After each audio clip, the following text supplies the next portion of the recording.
to this session entitled, we welcome you to this session entitled Engaging Families and the Community with the Research-Based Social-Emotional Learning.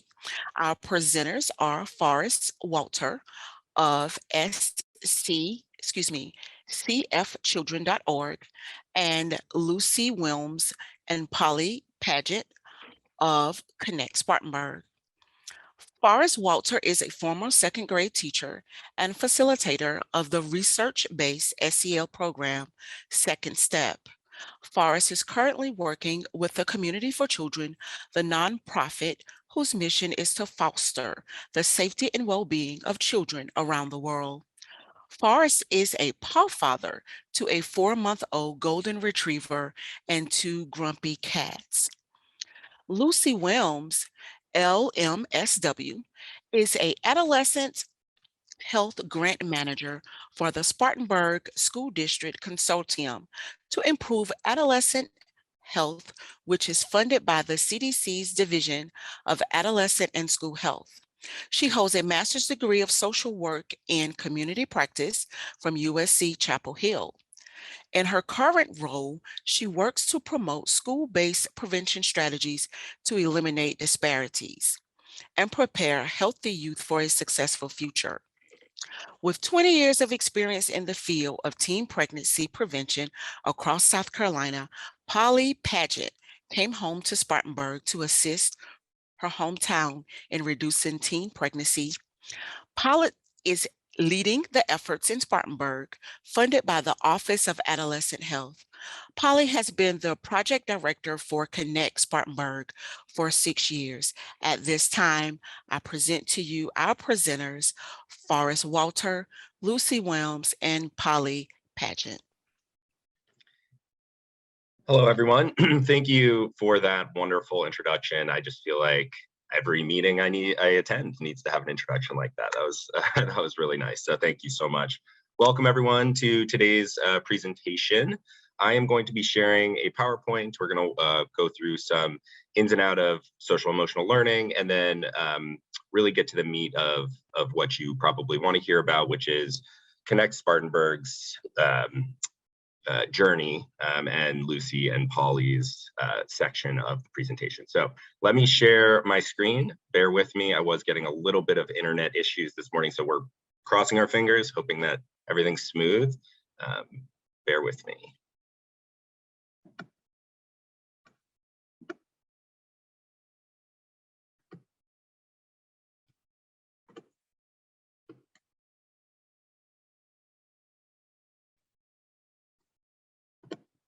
Of course, it's not pulling up.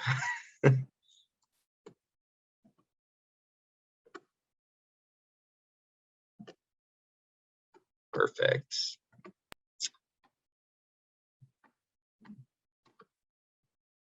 Okay, awesome. So as we go through today's presentation, please feel free to use the chat box, type your questions out. We really want you all to get as much as you want out of this session. So ask your questions, and we will definitely get to those. If you want to hold them to the end, we will definitely have some time at the end as well. As we were introduced so eloquently by our moderator, today's session will be focused on engaging families and the community with research-based social emotional learning.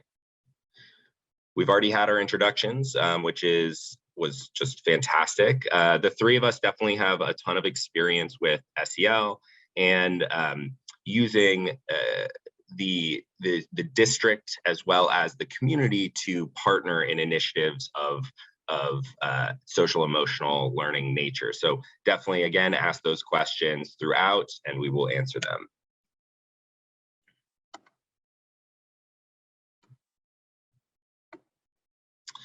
I would like to start by level setting on what exactly is social emotional learning. What is it that we are talking about when we say SEL or social emotional learning? CASL, if you are not familiar, is the Collaborative for Academic Social Emotional Learning, and they are really the thought leader when it comes to the SEL competencies. They've defined social emotional learning into 5 core competencies: self-awareness, self-management, responsible decision-making, relationship skills, and social awareness. Now, these skills are teachable, and they are taught within the classroom, and can be taught within the classroom, but they can also be taught outside of the classroom. And that's really, we're going to explore some of the community solutions to SEL instruction in today's presentation.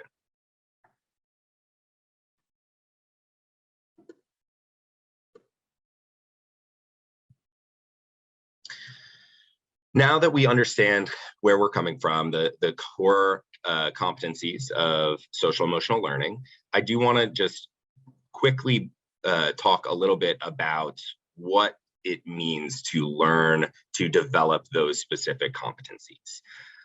SEL is really the process by which people learn and practice these things. So through the lens of the core competencies as defined by CASEL, students, adults, whoever is practicing SEL is really learning and developing their skills to understand and manage emotions, set and achieve positive goals, feeling and showing empathy for others, so understanding that piece as well, establishing and maintaining positive relationships, and making responsible decisions. So all of these practices and skills really come from those core competencies as stated in the previous slide.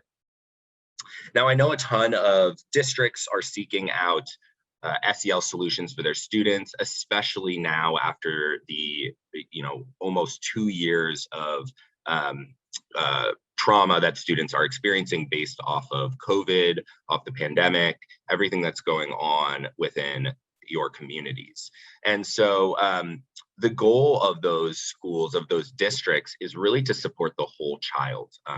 Supporting that whole child development encourages a more holistic approach to supporting what students' needs.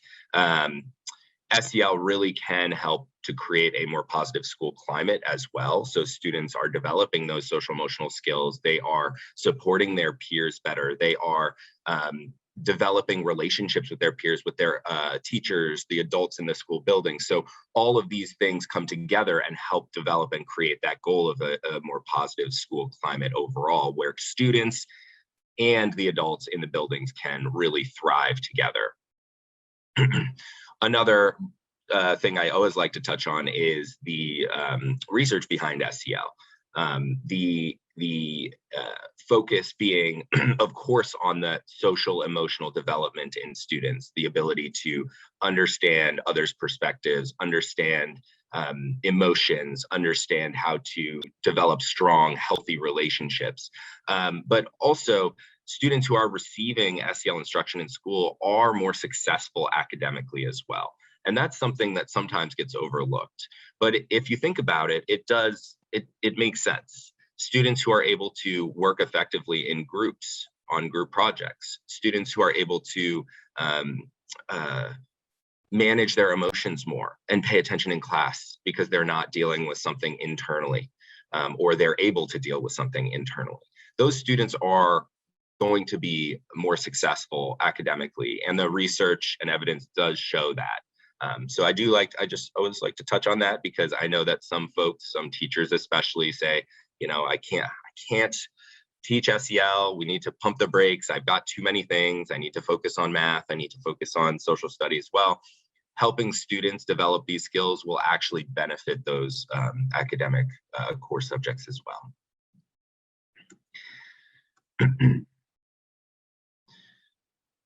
In terms of a strong school-wide SEL program, and I promise I'm getting to the community and families right after this, so don't worry. In terms of having a foundation or having a strong school-wide SEL initiative, you have to really think about two things. What does your instruction look like? We and all of the research suggests that a universal tier 1 curriculum for students is going to be the most beneficial for them. They're going to be able to develop those skills, really learn how to manage their emotions, really learn every piece of that CASEL wheel, and then apply it into every part of their lives. It also really matters what the adults are doing in the school. So is our principals bought in? Are the administrators bought in? Is everyone understanding the why behind the initiative? the why are we supporting these specific skills with students. If adults are bought in, if everyone in the school is speaking the same language, is encouraging students to practice those skills that they've developed in their learning, that is when you really see this foundational growth and development of a very positive, enriching school climate overall.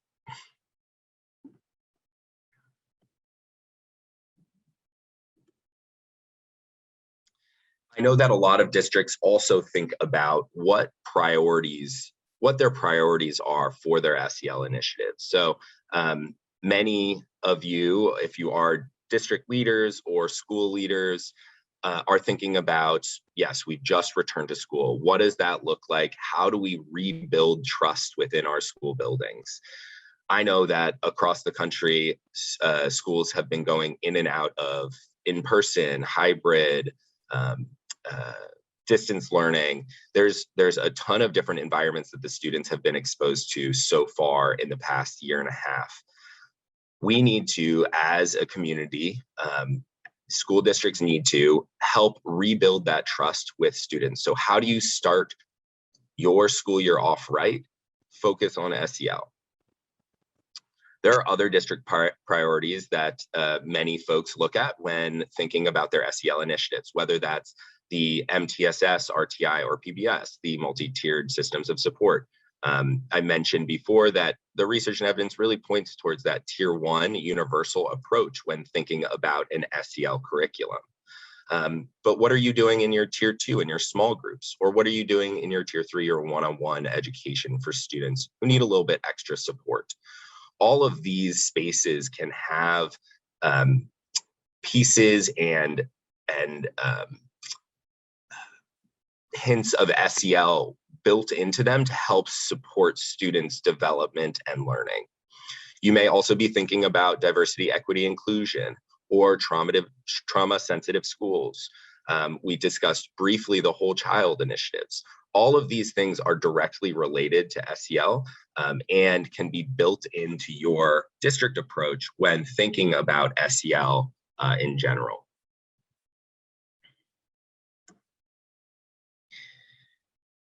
The goal of SEL in the community is very similar to the school.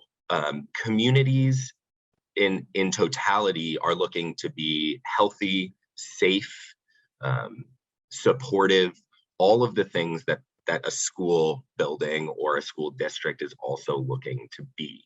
And so the goal of SEL in communities is really just supporting child well-being, building and maintaining a high level of trust between peers, between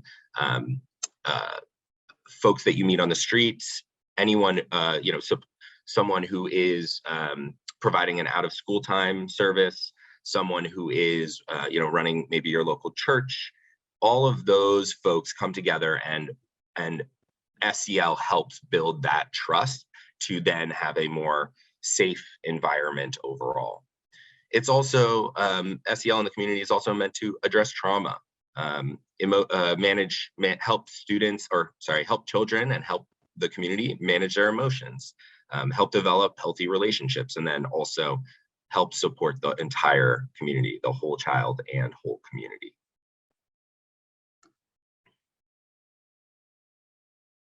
SEL has a ton of ways of showing its face within the community. So I mentioned a couple of these before, but I would love to touch on these because this is really where the gap is bridged from school districts to the community. Many people would think, oh, yep, SEL, sure, that belongs in schools. They're teaching it in schools.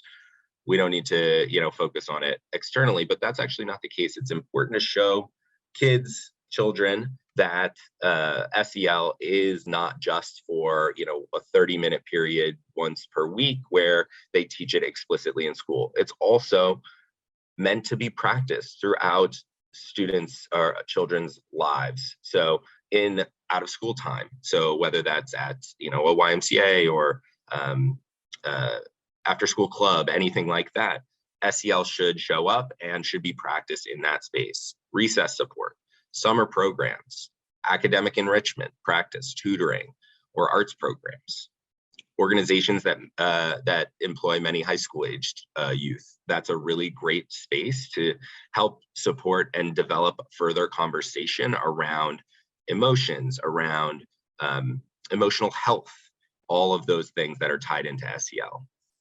Social service organizations, counseling, parks, I mentioned the YMCA, and churches and shelters. There are opportunities all over the place within the community to help further develop and support students' social emotional learning competencies so that they are feeling more supportive overall, not just in the school building, but outside of school too. It's really got to permeate those walls.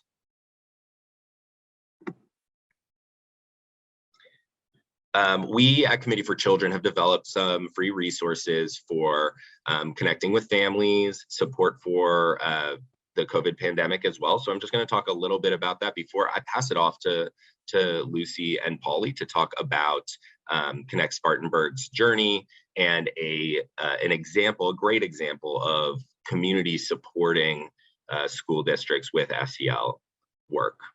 So Parenting Connect is a really fantastic resource. You can get it, hop online and find it at parentingconnect.org.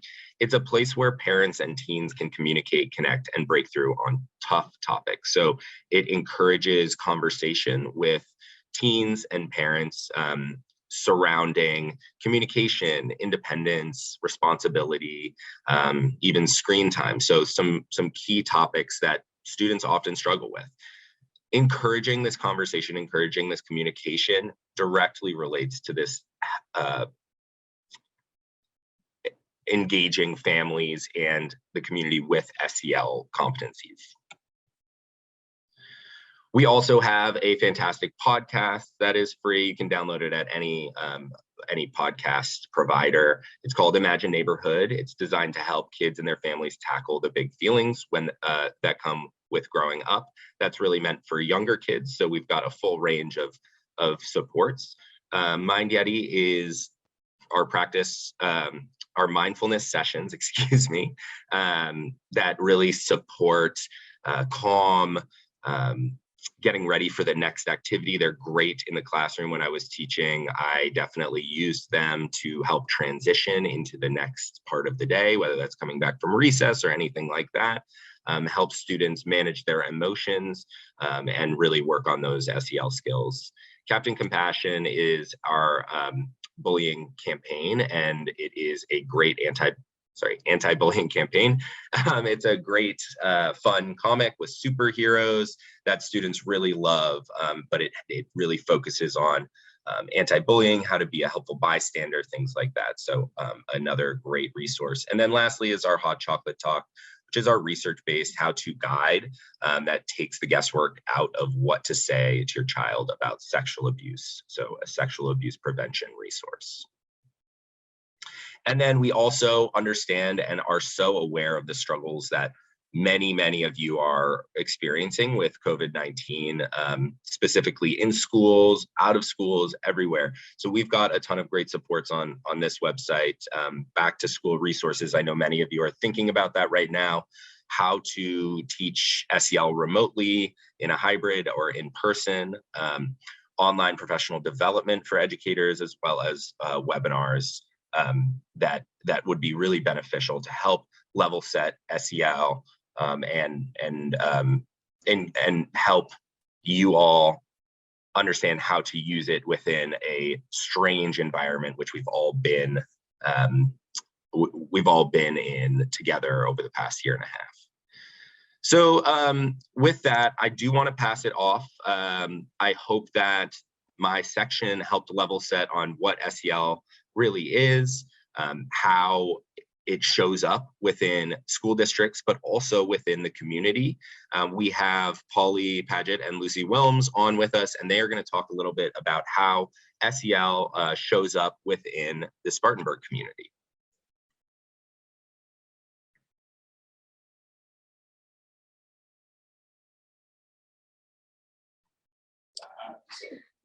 Hi, thank you, Forrest. We are just so glad to be here and to talk about some of our work in Spartanburg. So I'd like to begin by giving an overview of Connect and the Spartanburg School District Consortium. So although we are separate entities, we work very closely together. Connect is the adolescent health initiative housed at Spartanburg Regional Healthcare Foundation, and it receives funding from the Office of Population Affairs and really serves as the convener for all organizations that are concerned with adolescent health and development, including schools, community-based organizations, and medical providers. Connect really works to ensure that these organizations are communicating in order that systems work together to support a continuum of care so that no young person falls between the cracks. Connect also works to ensure that the adults who serve youth are trained in how to be adolescent friendly and trauma informed. And so while Connect's overarching goal really is to reduce teen pregnancy in our county, we take a holistic approach that takes into consideration the whole child and the systems that support that child. Lastly, Connect leverages financial resources to address the needs in our community that are supported by data. And this leveraging of resources is how the consortium came into existence. Sorry, that is me. 1 second.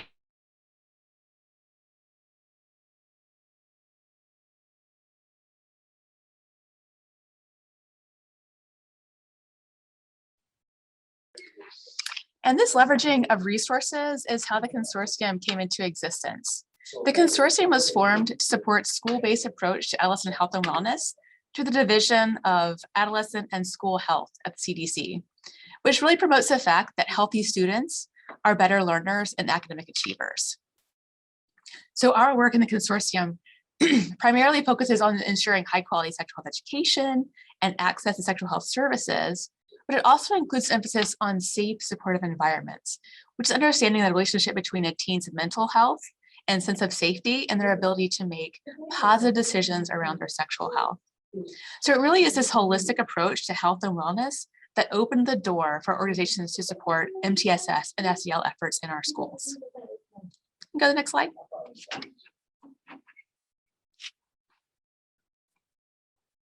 So as I mentioned, our efforts are always informed and driven by data. And here you can see the results of the Spartanburg's 2019 Youth Risk Behavior Survey, which is a national survey administered by the CDC to understand the behavioral risks of teens. So what we see here pre-pandemic are some concerning statistics for our community. We see that 35% of teens in high school are struggling with depression. 14% made a plan to attempt suicide. 20% were bullied on school property. We also see that many teens in our community are using substances like marijuana, alcohol, and EVP products to cope with stress. They're not getting enough sleep at night, which dramatically impacts a person's mental health, particularly when the brain is developing. And one of the most concerning statistics we see is that 20% of females who are in a dating relationship have experienced sexual dating violence. This report tells us that there is work to be done to improve the outcomes for our young people. So this is a little bit of our background, and Polly is going to talk about some of our approaches in Spartanburg. Hi, it's Lucy. So as you can see, in Spartanburg, we work very collaboratively. And, you know, one of the things when you look at this data, and when they were reading through my bio earlier, I kind of laughed and thought, I bet everybody on the call is thinking, why is this lady in teen pregnancy prevention on an SEL conference? And one of the things our community advisory board, which launched about 2015, what we really identified was what we call co-occurrence data, that we identified early on that where our young people were struggling and where we had mass reductions in teen pregnancy, we were outpacing the state, dropping below the state rate, having great outcomes. But we still had young people becoming pregnant every year. And the conversation began to happen of saying why.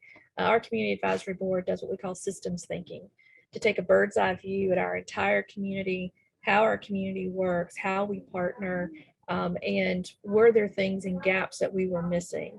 And we identified SEL, behavioral health and mental health, as co-occurrence data that we could see directly in the YRBS data, where young people that were taking greater sexual risk were also the young people that were struggling with more of the social, emotional, and mental health areas. And so it made perfect sense for us to step into that space.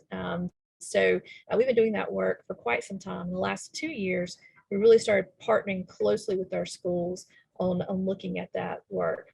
If you could go to the next slide, that'd be great. So this work really was grounded in data. If you know Connect, we are an adolescent health initiative, but we believe that everything we do has to be data driven, meeting the needs of our community and within the context of the values of our community. So I'm not sure where you all are from. I did see Karen out there who's in Spartanburg County. So we knew that what we needed to know is what was going on in Spartanburg. And we also wanted to make sure the community came together around this data. So our United Way, Mary Black Foundation, the hospital system, the federally funded projects, Connect Spartanburg, we got together and said, let's really take a deep dive into what's happening in our community. And so we started with a needs assessment in 2019. The link to that publication is there. I will share my screen that you guys can see this publication. You can go to the website and check it out as well. You can see here, this is an executive summary of that work. This is really just the joint funders. We're kind of fortunate in Spartanburg that our private philanthropy, our local philanthropy, the hospital system, the county foundation, Mary Black Foundation, United Way, they work really closely together with large scale issues. So big issues that we need to tackle, they kind of collectively come together and say, how do we combine our resources and our collective convening power to get behind things that we know our community needs? They did that in teen pregnancy. They did that during the pandemic. They also did this around our behavioral health work. They've also done that around homelessness in our community as well. So we knew that we were hearing from our schools and from our community that there was a growing need around behavioral and mental health supports. A lot of that data was grounded through the South Carolina Youth Behavior Risk Survey. We were fortunate that we now have Spartanburg County data, but we really wanted to figure out, what's happening and how can we help. So we really did look at children and adolescents. We brought in a consulting company to look at kind of these key areas that we wanted to explore in behavioral health. And what came out of that, and one of the things that we love about Spartanburg is that, we don't step into spaces or tackle issues without having a good needs assessment and then having all the key players come to the table to have input around what is evidence-based, what is the research showing that has worked, what does our community value and feel like fits, and then what are those recommendations we all want to work on. It's really important because, when Connect launched in 2015, we had for several years, about a decade, state agencies and federal agencies stepping into our community, wanting to do work because we had some really poor outcomes and some areas that we definitely need to address as a community. But what we realized pretty quickly is that as that funding started to dry up, those things started to leave our community and our outcomes were still beginning to plummet. So it was important for our community that when we came together around an issue that we were thinking through our data here in Spartanburg, being led by our local partners and our community, and that it was sustainable. And so these recommendations came out of that that collaborative and that time. It took us about a 6-month project that we worked on, and we all took a part. So we at some point began to look at these 10 recommendations that were given to us by those that were researching all of this work in the field, and said, okay, who's going to step into what spaces?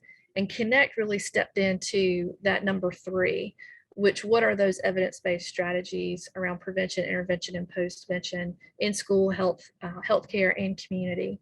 At Connect, I always say, we don't do direct service.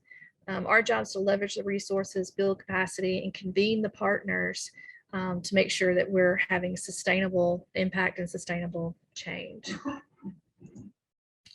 So Forrest, if you'll share the slides, I apologize.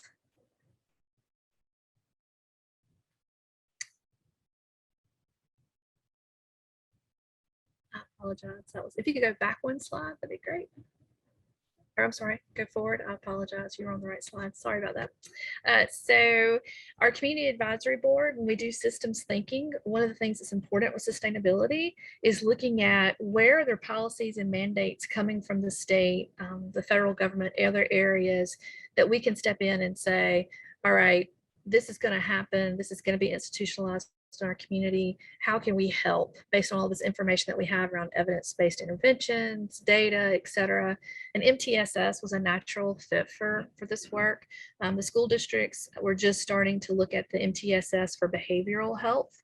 And so when we wrote our federal grant in 2020, which we're in currently, we wrote in systems thinking to improve policies, programs, and practices for those 3 tiers of students for our schools. And another part of Connect is that we also are working to ensure and convene that what our schools are doing, our community-based organizations, we do fund an out-of-school time collaborative that is made up of 80 out-of-school time providers, that their training and capacity building are mirroring the training and capacity building with the schools, and that we're speaking the same language. So when Joe goes to 8th grade, second step, and then after school, he's over playing basketball at City Park and Rec, and something happens and he gets ticked off, that City Park and Rec staff can step in with the same strategies that he's learning in school and reinforcing those strategies. Same for summertime. The out of school time space is so huge. We want to make sure there's no loss, no disconnection, and that we're speaking that clear message from the school perspective and the community perspective, and then the medical perspective when we're talking to parents, making sure they understand what these things are that young people need to be healthy. Obviously, the pandemic really increased a need and urgency for this work. It has been the real focus for the last 2 years. When we did this report in 2019, there was no COVID-19. And we were already seeing grave needs in areas we knew we had to intervene. And that's all just been exacerbated by the last 2 years. So you go to the next slide. So, Connect really is looking upstream. I don't know if anybody's ever heard root causes, upstream, systems thinking. And the best way to describe it, I heard this analogy probably 15 years ago of people rescuing children that were drowning out of a river, and kids just kept coming down the river, and people were just scrounging to find the kids and get them onto the banks. And someone said, hey, why doesn't somebody go look upstream and tell kids to stop jumping in the river? A lot of what we do is really try to look upstream as much as possible. We look at continuum of care and what this work looks like K through 12th grade, and even now in some of our post-secondary up to the age of 21. So our community really wants to make sure we understand the foundations of what a teenager is going to need to make healthy decision making and to be healthy. That's actually starting as young as kindergarten, and that foundation in SEL, all those things that when Forrest showed that circle of SEL strategies, healthy relationships, decision making, those are all the things that prevent teen pregnancy, that prevent drug and alcohol use, that improve mental health. And those are all the outcomes we want as teenagers, but we can't wait until they become a teen. We know we've got to get ahead, as far ahead as we can. So a lot of what we do with our community advisory board is we pull all the stakeholders together and having that conversation with anchor institutions, community organizations, schools, private philanthropy. We also will pull together our federally funded projects. There's a lot of federal money out there right now. In our community alone, there's about 4 massive federal grants in the millions.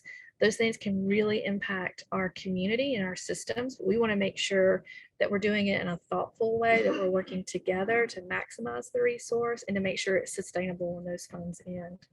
And then obviously I'm here at the hospital system in our medical community. Our medical community is extremely strained right now. And so that work has been slow going in the pandemic. But that's an area as well where we want to make sure that our pediatricians are speaking the same language with parents as kids are coming in and expressing areas of need. So I think a big part of the community work is you have to be brave and you have to be vulnerable in some ways to be open and honest with all of these different entities on how we can get on the same page and how we can work together. When Connect formed in 2015, one of the things that we really wanted to make sure happened was that young people and their parents were getting clear, consistent messages from the trusted adults in their community, whether that's their football coach or their teacher or their pastor or their pediatrician, that there wasn't mixed messages. It's hard raising a teenager and a child. It's hard on kids and teens, and we didn't want there to be any confusion. We wanted to be reinforcing messages. I really feel like that's what's going to improve the health and wellness of our young people. Forrest, do I have another slide, or is that okay? Great. So this is when we talk about programs, policies, and practices, we are working with the school districts to help fund their universal screeners, increase the capacity of their educators. We do a lot of funding. We use our federal funding to build that capacity in our school districts, the ones that are working with us. And then we also support the evidence-based SELs. So we are helping them with Second Step, which Forrest has told you a lot about.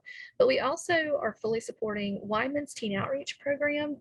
Is a wonderful program that's actually on the evidence-based list of highly effective programs for teen pregnancy prevention. And it's on CASEL's list of SEL strategies. It really is for those kids who might need just a little more than what everyone is getting. And so we are funding and training folks in that strategy. What I love about TOP and Abinaya is another SEL program that is for young men of color. And Abinaya, you can do middle and high. Abinaya goes, TOP, you go middle and high. Abinaya is 5th through 8th. And what we love about these two programs is that community partners are working with both. So if you're in TOP, and let's say you get TOP in 9th grade, but you're not going to get to take TOP in 10th, 11th, 12th, let's say, depending on your school and how your school's set up.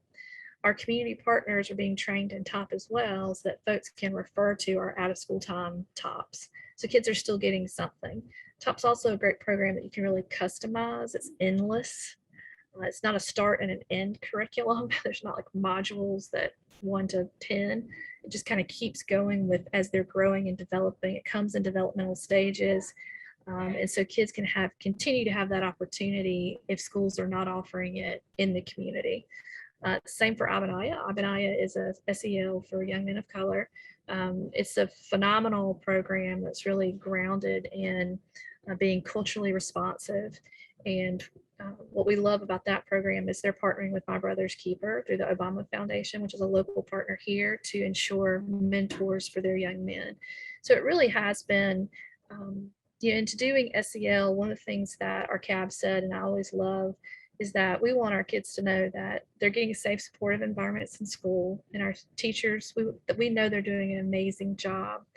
But we want to make sure that when that bell rings on Friday, that they've got safe, supportive environments in their community, and that they're safe, supportive people in their community, so that if someone runs into someone in the grocery store, that they're a supportive person, and they're knowing what schools are working on with them. They may be a mentor for Abinaya. They may be doing service learning projects with them on Saturdays for TOP. That we're making sure that that can, for young people, that those safe, supportive environments don't just stop on Friday when the bell rings. That we've got opportunities in the community to support young people as well, which has been really hard. We say all the time with CAB, the pandemic, losing those safe, supportive environments in school and community, we're now really feeling the impact of that, and why all this work is so important. The next slide. All right, so we'll turn it back over to Lucy. Yeah, okay, thanks. So I'm going to talk a little bit about what's coming next. So moving forward, we're going to continue to support district level MTSS teams with the implementation of their SEL programs and provide evaluation to measure our progress. So all those programs I probably just talked about, Abinaya, TOP, and Second Step, some of them are just getting started in our communities. And so we are really going to provide support to make sure they're successful. Connect and the Consortium are going to host MTSS Behavioral Health Summit, first time ever, in November, where we're going to continue to build on this work and to hear from some national experts in the field. So we'll invite all of our districts and some community members to really spend 2 days kind of delving into this work and coming out with some next steps for their action plans. And throughout this work, finally, I just wanted to mention that we're cognizant of the importance of including teen voices in our efforts around mental health and wellness in order to build trust and transparency in the interventions that are designed for them. And so Connect has actively sought out opportunities to hear from teens about their perspectives on the challenges they're facing, particularly during the pandemic, the stigma surrounding seeking care, and what they would like to see change in their schools and communities.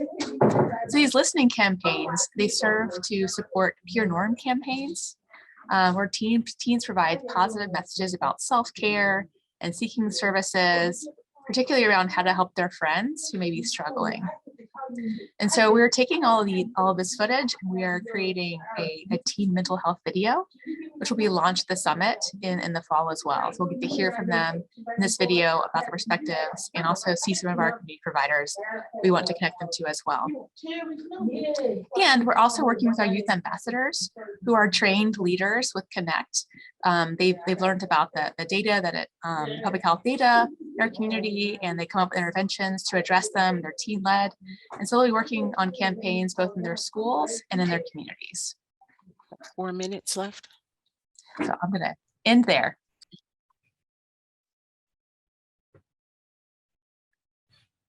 Awesome. Thank you, Lucy and Polly. That was some really fantastic information on, what you guys are doing, some real application in practice. I'm really happy that you guys could share with everyone. So we do have 5 minutes for questions. Is that right? Yes, we actually have 4 minutes left for your presentation, and then we'll have 5 minutes for questions. Oh, okay. All right. Well, we wrapped up a couple minutes early, which is fine. We would love to field some questions. I did see that something came through while Polly, you were speaking about the YRBS. The question was. It says, I apologize if you already spoke to this, but did you have any pushback in getting the YRBS implemented? I've experienced some districts being hesitant to have students take additional testing, not realizing the valuable information that the YRBS can show. Absolutely. I mean, I think that I would, of course. I think that what was a little different for us, we actually have had schools not opt into YRBS when the State Department was administering it in our community. So there had always been some level of hesitation. I think what really was for a lot of our schools, why they were more interested in this go round for us is because we were part of the CDC DASH grant, and we were going to be able to get that data back for Spartanburg County. I think sometimes folks hesitate, like, do I really want to do this when it's just going to be state level data? And, I've worked across the state of South Carolina to all 46 counties, and I always laugh that every time I go into a community, they're like, oh, that's the state data, that doesn't apply to us. And I always laugh and go, actually it does. Statistically, it's going to hold true in your county. But I think the ability for them to be able to say, hey, I can look at this information just for our county. And they had the support of local philanthropy, this very large community advisory board, which really helped. And the consortium helped in that we have 7 school districts in Spartanburg County. So having 5 of those school districts, 4 of those school districts come together and say, we're going to do this together, was also help in the support that they needed to feel like they could do that. And now that people can see the data and they're seeing these large scale initiatives launching because of that data, there's even more buy-in. Yes, Lucy's right. We also allowed our districts to do opt-in, opt-out, and we allowed them to customize the instrument, which we would not have been able to do with the state level survey. It's great. So it fits the needs of each specific community within your community. Right. Great question. Is there any other questions? Anyone else have any other questions for us, maybe about Connect Spartanburg or SEL in general? We'd be happy to answer. And we'll be sure to get this presentation out to everyone so you can review it and definitely reach out if other questions do come up. In addition to that, the session was recorded. and the video will be available on the South Carolina Department of Education website once the summit concludes and they're able to upload all of the videos. Fantastic. So at this time, we would like to thank you all for attending this session.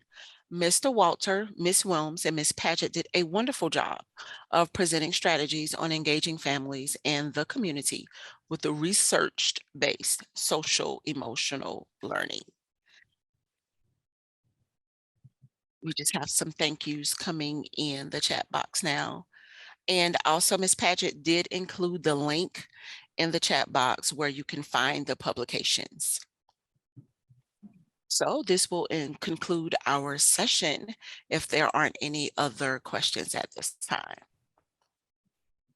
You have an extra 5 minutes for lunch, so hey, it works. I was going to say too, for those of you who are not in Spartanburg County, I encourage you to reach out to your teen pregnancy prevention coalitions.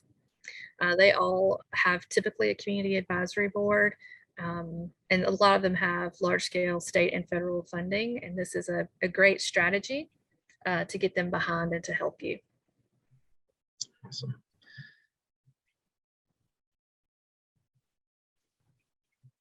Great. Thank you everyone for joining. We appreciate it. And thanks to the fantastic moderator as well. We appreciate you. Thank you. Okay, everyone, have a great day.